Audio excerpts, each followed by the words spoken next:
ఉదయం నుంచి గుంటూరులో హైడ్రామా నడిచింది. లడ్డు కల్తీ అంటూ విష ప్రచారం చేసిన కూటమి నేతలకు మంచి బుద్ధి ప్రసాదించాలంటూ గోరంట్లలోని వెంకటేశ్వర స్వామి ఆలయంలో అంబటి రాంబాబు పూజలు చేశారు. అయితే నిన్న తిరుమల లడ్డు మహాపాపం అంటూ వేసిన ఫ్లెక్సీలను ఆ ప్రాంతంలో టీడీపీ వాళ్లు ఏర్పాటు చేశారు. వాటిని అంబటి తొలగిస్తారనే సమాచారంతో అక్కడికి టీడీపీ శ్రేణులు చేరుకున్నారు.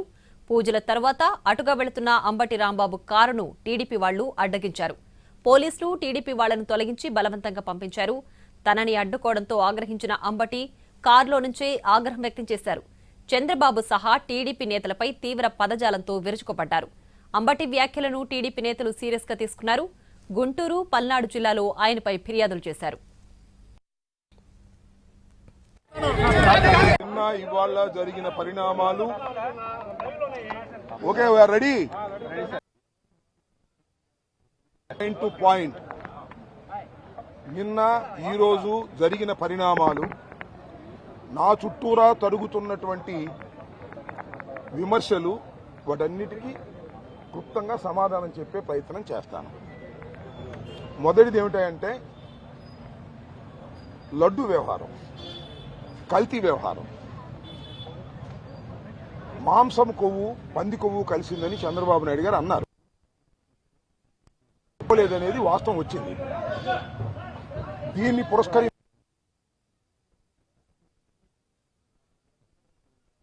ఇవాళ జరిగిన పరిణామాలు వెంకటేశ్వర స్వామి అన్న ప్రసాదాలలో లడ్డూ ప్రసాదంలో పంది కొవ్వు కలిసిందని, పశువు కొవ్వు కలిసిందని ప్రచారం చేసినటువంటి ప్రభుత్వం ఇది.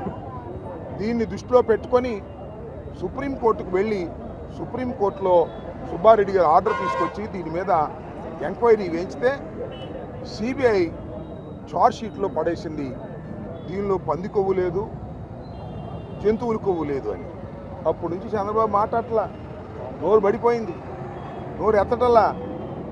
ఇలా రాజకీయానికి దేవుణ్ణి అడ్డం పెట్టుకొని ప్రచారం చేసే దుర్మార్గమైనటువంటి సంస్కృతిని ఇవాళ ఆంధ్ర రాష్ట్రంలో నారా చంద్రబాబు నాయుడు గారు తీసుకురావడం చాలా దురదృష్టకరమని